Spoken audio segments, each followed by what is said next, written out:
దేశవ్యాప్తంగా కూడా దివాళీ చాలా ఘనంగా జరుపుకుంటున్నాం మనం.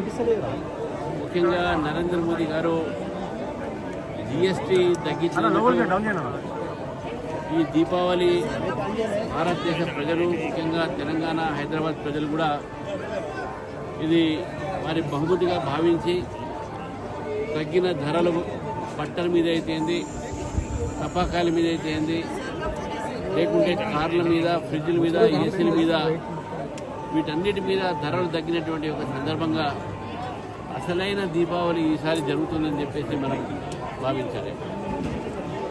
ప్రధానమంత్రి గారు దీపావళి నాడు మన ఒక సైనికులతోని దీపావళి జరుపుకుంటున్న నేపథ్యం కూడా మనం చూస్తూ ఉన్నాం. కాబట్టి దీపావళి శుభాకాంక్షలు తెలంగాణ ప్రజలకు. భారతీయ జనతా పార్టీని తెలుపుతూ మళ్ళీ అధర్మం పైన ధర్మం విజయము, చెడు పైన మంచి విజయము, రాముడు తిరిగి వచ్చి ఆన్వాసం చేసి తిరిగి వచ్చి రామరాజ్యాన్ని స్థాపించిన రోజు, అదేవిధంగా కృష్ణుడు మళ్ళీ అధర్మం మీద గెలిచినటువంటి రోజు ఈరోజు భావిస్తూ ఉన్నాం.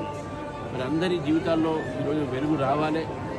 మరి నరేంద్ర మోదీ గారి యొక్క ప్రభుత్వంలో తప్పకుండా అందరూ వెలుగు చూస్తున్నారని చెప్పేసి భావిస్తూ మరొకసారి భారతీయ జనతా పార్టీ తరఫు నుంచి ఈ యొక్క దీపావళి శుభాకాంక్షలు తెలియజేస్తూ, మరి ప్రతి ఏటా భాగ్యలక్ష్మి టెంపుల్ ఏదైతే మందిరం చార్మినార్ దగ్గర ఉందో, ఇది లక్షలాది మంది, కోట్లాది మంది హిందూ ఒక భక్తులకు ఈ దేవత పైన ఆరాధించేటటువంటి ఒక నమ్మకం కుదిరి ఇక్కడ వస్తే మంచి జరుగుతుందని చెప్పి భావిస్తున్నటువంటి ఈ టెంపుల్లో, ఈ యొక్క మందిరంలో నేను ఈరోజు కుటుంబ సహితంగా ఇక్కడ రావడం జరిగింది.